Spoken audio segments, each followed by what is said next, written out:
জয় মা তারা। নমস্কার বন্ধুরা, আমি জ্যোতিষী গৌতম কুমার। আজকের আলোচনার মূল বিষয় আগামীকাল 14ই মার্চ শুক্রবার 2025 মহাজাগতিক ঘটনা ঘটতে চলেছে। অর্থাৎ দোল পূর্ণিমা তিথিতে চন্দ্রগ্রহণ শুরু হতে চলেছে। বিরলতম যোগে এই চন্দ্রগ্রহণের প্রভাবে এই 6টি রাশি জাতক বা জাতিকাদের জীবন আসবে নানা দিক থেকে মহা পরিবর্তন। আসুন আমরা দেখে নিই কোন ভাগ্যবান এই 6টি রাশির জাতক বা জাতিকারা রয়েছে। তবে ভিডিওটি না টেনে না কেটে সম্পূর্ণ দেখার চেষ্টা করবেন, কেননা এই ভিডিওর মধ্যে আমি যেই ভাগ্যবান 6টি রাশির নাম বলবো, যদি আমার বলা রাশি আপনার রাশির সঙ্গে মিলে যায়, তাহলে বিশেষ করে এই ভিডিওটা কিন্তু আপনাদের জন্য গুরুত্বপূর্ণ হতে চলেছে। তাই আমি আপনাদের অনুরোধ করছি, এই ভিডিওটি স্কিপ না করে সম্পূর্ণ দেখার চেষ্টা করবেন, কেননা এই ভিডিওর মধ্যে আমি এমন কিছু কথা বলবো, সেই কথাগুলো যদি আপনি মেনে চলতে পারেন, তাহলে আপনার উন্নতি করা কেউ আটকাতে পারবে না। তাহলে বন্ধুরা, আসুন দেরি না করে মূল পর্বে যাওয়া যাক। 6টি রাশির মধ্যে প্রথম ভাগ্যবান রাশি মিথুন রাশি। আপনি যদি মিথুন রাশির জাতক বা জাতিকা হয়ে থাকেন, আগামীকাল 14ই মার্চ শুক্রবার 2025 এবছরের প্রথম চন্দ্রগ্রহণ শুরু হতে চলছে। এই মহাজাগতিক চন্দ্রগ্রহণের প্রভাবে আপনারা প্রভাবশালী হতে চলছেন। আপনি যদি বেকার বা বেরোজগার থাকেন, চন্দ্রগ্রহণ প্রভাবে কাজকর্মগুলো পেতে চলেছেন। আপনার শত্রু নাশ, স্বামী স্ত্রীর মধ্যে যদি ভুল বোঝাবুঝি থাকে, সম্পর্কে চিড় ধরেছিল, ফাটল তৈরি হয়েছিল, এই চন্দ্রগ্রহণের প্রভাবে আপনাদের স্বামী স্ত্রী কিন্তু সুন্দর বোঝাপড়া দেখতে পাওয়া যাবে। তাছাড়া আপনি যদি হয়তো ব্যবসা করছেন, ব্যবসা ভালো চলছে না, এই সময়টা কিন্তু একটু নিয়ম যদি পালন করতে পারেন, আপনার ব্যবসার ঝড়ের গতিতে আপনি উন্নতি করতে পারবেন। এবং আপনি যদি বিদেশে যাওয়ার জন্য চেষ্টা করছেন, বিদেশে যাওয়ার মুখে বাধা সৃষ্টি হয়েছিল, সমস্যার সৃষ্টি হয়েছে, আপনি বিদেশে যেতে পারছেন না, বিদেশ যাত্রাও কিন্তু শুভ রয়েছে। চতুর্দিক থেকে আপনার জীবনে আসবে শুভ পরিবর্তন। দ্বিতীয় নম্বর আগমন রাশি সিংহ রাশি। আপনি যদি সিংহ রাশি জাতক বা জাতিকা হয়ে থাকেন, আগামীকাল 14ই মার্চ শুক্রবার 2025 মহাজাগতিক ঘটনা ঘটতে চলেছে। অর্থাৎ দোল পূর্ণিমা তিথিতে চন্দ্রগ্রহণের প্রভাবে আপনারা প্রভাবশালী হতে চলেছেন। আপনাদের শত্রু নাশ, গৃহে সুখ শান্তি সমৃদ্ধি প্রবেশ করবে। সন্তান নিয়ে দুশ্চিন্তা যদি আপনার থেকে থাকে, ওই সমস্যার সমাধান হতে চলেছে। তাছাড়া আপনি যদি বেকার বা বেরোজগার থাকেন, চন্দ্রগ্রহণের প্রভাবে কাজকর্ম পেতে চলেছেন। আপনি যেই কাজটি অনেক দিন ধরে খুঁজে বেড়াচ্ছেন, আশা করেছিলেন, পরিশ্রম করেছেন, কিন্তু কাজটা আপনার ভাগ্যে হয়নি, এবার কিন্তু আপনি কাজের খবর পেতে পারেন। কিংবা আপনি হয়তো কোম্পানিতে চাকরি করছিলেন, সেই চাকরি আপনার চলে গেছে কিংবা আপনি ছেড়ে দিয়েছেন, একটু চেষ্টা করবেন, সেই চাকরি আপনি পেতে পারেন। তাই আপনাদের দুর্ভাগ্য নাশ করে সৌভাগ্যবান আপনারা হতে চলেছেন। কেননা দীর্ঘ 100 বছর পর মহাজাগতিক ঘটনা ঘটতে চলেছে। দোল পূর্ণিমা তিথিতে বিরল যোগে চন্দ্রগ্রহণ। এই চন্দ্রগ্রহণের প্রভাবে আপনাদের সর্বক্ষেত্রে সফলতা অর্জন করার সম্পূর্ণ সুযোগ পাবেন। তৃতীয় নম্বর ভাগ্যবান রাশি কন্যা রাশি। আপনি যদি কন্যা রাশি জাতক বা জাতিকা হয়ে থাকেন, আগামীকাল 14ই মার্চ শুক্রবার 2025 মহাজাগতিক ঘটনা ঘটতে চলেছে। অর্থাৎ দোল পূর্ণিমা তিথিতে চন্দ্রগ্রহণ। এই চন্দ্রগ্রহণ দীর্ঘ 100 বছর পর হতে চলেছে। তাই এই চন্দ্রগ্রহণের প্রভাবে আপনার জীবন থেকে দুঃখ কষ্ট সমস্ত যন্ত্রণাগুলো দূর করে সুখ শান্তি সমৃদ্ধি আপনারা ভোগ করতে চলেছেন। আপনি যদি বেকার থাকেন বা বেরোজগার থাকেন, কাজকর্ম পেতে পারেন। আপনার শত্রু নাশ, আপনার শরীর মন ভালো থাকবে, অনেক দিনের রোগ জ্বালার থেকে মুক্ত হতে পারেন। তাছাড়া বিশেষ করে যারা বিবাহের জন্য পাত্র অথবা পাত্রী অনেক দিন ধরে সন্ধান করছেন, মনের মতন পাচ্ছেন না, চন্দ্রগ্রহণের পর থেকে আপনি একটু চেষ্টা করবেন, আপনার মনের মতন পাত্র বা পাত্রীর সন্ধান পেতে পারেন। কিংবা বিশেষ করে যাদের স্বামী স্ত্রীর মধ্যে ভুল বোঝাবুঝি রয়েছে, সম্পর্কের দূরত্ব তৈরি হয়েছে, এই সময়টা কিন্তু আপনাদের স্বামী বা স্ত্রী যে কোনো একজন নিজের ভুল নিজে বুঝতে পেরে আপনাদের সাংসারিক জীবন সুখ শান্তির সমৃদ্ধি প্রবেশ করবে, লক্ষ্মীনারায়ণ সংসার দেখতে পাওয়া যাবে। তাই এই সময়টা কিন্তু আপনাদের অত্যন্ত শুভ সময়।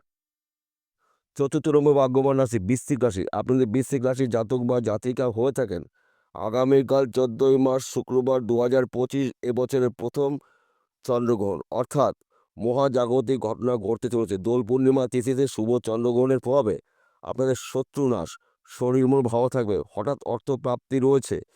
তাছাড়া নানা দিক থেকে পয়সা কড়ির আনাগোনা দেখতে পাবেন। আপনার অনেক দিনের আটকে থাকা অর্থ আপনি রিটার্ন পেতে চলেছেন। সম্মান প্রাপ্তি রয়েছে। চতুর্দিক থেকে কিন্তু আপনি সফলতা অর্জন করার সম্পূর্ণ সুযোগ পেতে চলেছেন। এই শুভ চন্দ্রগ্রহণ আপনার বন্ধ ভাগ্যর তালা খুলতে চলেছে। তবে একটি নিয়মের মধ্যে আপনাকে থাকতেই হবে। ভিডিওর শেষে আমি বলবো। ৫ম নম্বর ভাগ্যবান রাশি ধনুরাশি। আপনি ধনুরাশি জাতক বা জাতিকা হয়ে থাকেন, আগামীকাল ১৪ই মার্চ শুক্রবার মহাজাগতিক ঘটনা ঘটতে চলেছে। অর্থাৎ দোল পূর্ণিমা তিথিতে দীর্ঘ ১০০ বছর পর চন্দ্রগ্রহণের প্রভাবে আপনারা প্রভাবশালী হতে চলেছেন। আপনার অনেক দিনের আশা পূর্ণ হচ্ছে, স্বপ্ন পূর্ণ হবে। দীর্ঘদিনের রোগ জ্বালার থেকে আপনি মুক্ত হতে পারেন।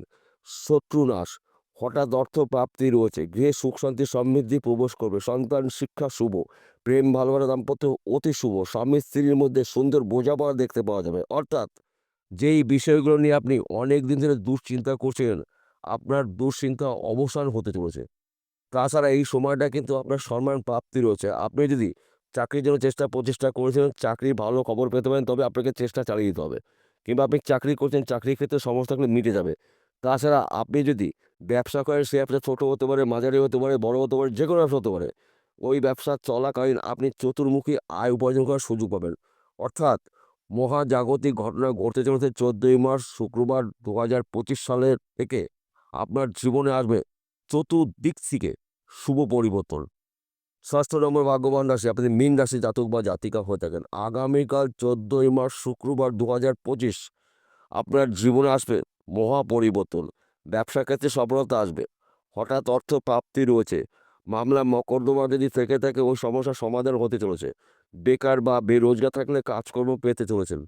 চতুর্দিক থেকে আপনি কাজে খবর পাবেন। যেই কাজগুলো আপনি অনেক চেষ্টা করেছেন, পরিশ্রম করেছেন, সেই কাজটি আপনার ভাগ্যে হয়নি। এবার কিন্তু কাজ আপনাকে খুঁজে বেড়াবে।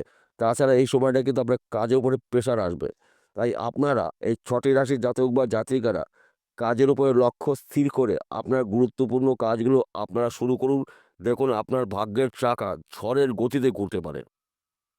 এইবার আসুন আমরা দেখে নিই চন্দ্রগ্রহণ কখন কোন সময় লাগছে। অর্থাৎ আগামীকাল ১৪ই মার্চ শুক্রবার সকাল ৯টা বেজে ২৭ মিনিটে চন্দ্রগ্রহণ শুরু হবে। চন্দ্রগ্রহণ সম্পন্ন হবে বিকেল ৩টে বেজে ৩০ মিনিটে। এই চন্দ্রগ্রহণ চলাকালীন ঠাকুর মন্দিরে প্রবেশ করা যাবে না। ঠাকুর প্রতিমাকে স্পর্শ করা যাবে না। ঠাকুর মন্দির আপনি আটকিয়ে রাখবেন বা ঢেকে রাখবেন। এবং এই সময় আপনি কারোর সঙ্গে তর্ক বিতর্কের মধ্যে অংশগ্রহণ করবেন না। ঝুট ঝামেলা যাবেন না। যদি কোনো ব্যক্তি আপনাকে অভিশাপ কখনো ভুল করে দিয়ে থাকে, সেই অভিশাপ কিন্তু সহজে খণ্ডন করা যাবে না। তাছাড়া এই সময়টা কিন্তু আপনি গায়ত্রী মন্ত্র জপ করবেন, রাধাকৃষ্ণ বীজ মন্ত্র জপ করতে পারেন, শিব মন্ত্র জপ করতে পারেন এবং চন্দ্রগ্রহণ চলাকালীন কোনো আহার গ্রহণ করা যাবে না। একমাত্র অসুস্থ মানুষের ছাড় রয়েছে। তাছাড়া গর্ভবতী মা এবং বোনেদের উদ্দেশ্য করে বলছি, এই সময়টা কিন্তু আপনি চন্দ্রগ্রহণ চলাকালীন কোনো প্রাণী হত্যা করবেন না। না মাছ কাটবেন, না মুরগি কাটবেন, না পেঁয়াজ রসুন স্পর্শ করবেন। এই সময়টা আপনি যতটা পারবেন গীতা ভাগবত পাঠ করতে পারেন, কীর্তন করতে পারেন, শিবমন্ত্র জপ করতে পারেন, গায়ত্রী মন্ত্র জপ করতে পারেন, চন্দ্রদেবের বীজ মন্ত্র জপ করতে পারেন। দেখুন আপনার জীবনে আনন্দের খবর আপনি পেতে পারেন। তাছাড়া এই চন্দ্রগ্রহণ কিন্তু ভারতবর্ষ থেকে দেখা যাবে না। কেননা এই চন্দ্রগ্রহণ শুরু হবে সকাল ৯টা বেজে ২৭ মিনিটে এবং শেষ হবে দুপুর ৩টে বেজে ৩০ মিনিটে। ভারতবর্ষে অদৃশ্য এবং যখন চন্দ্রগ্রহণ অদৃশ্য রয়েছে এর কোনো সূতককাল মানতে হবে না। খালি চন্দ্রগ্রহণ চলাকালীন আপনার এই নিয়মের মধ্যে থাকতে হবে এবং কখনো আমিষ জাতীয় কোনো আহার গ্রহণ করা যাবে না, বাড়িতেও আনা যাবে না এবং চন্দ্রগ্রহণ ছেড়ে যাওয়ার পরে স্নান করে গৃহে কর্পূরের প্রদীপ আপনি জ্বালাবেন। কেন কর্পূরের প্রদীপ জ্বালাবেন? কর্পূরের প্রদীপ হচ্ছে অশুভ শক্তিকে বিনাশ করে। কেননা যখন নাকি কোনো গ্রহণ শুরু হয়, চন্দ্রগ্রহণই হোক আর সূর্যগ্রহণই হোক, অশুভ শক্তির কিন্তু বারবারন্ত দেখতে পাওয়া যায়। তাই অশুভ শক্তিকে বিনাশ করার একমাত্র কর্পূরের প্রদীপ। বিষয়টা পরিষ্কার হলো। নমস্কার বন্ধুরা, আবার দেখা হবে।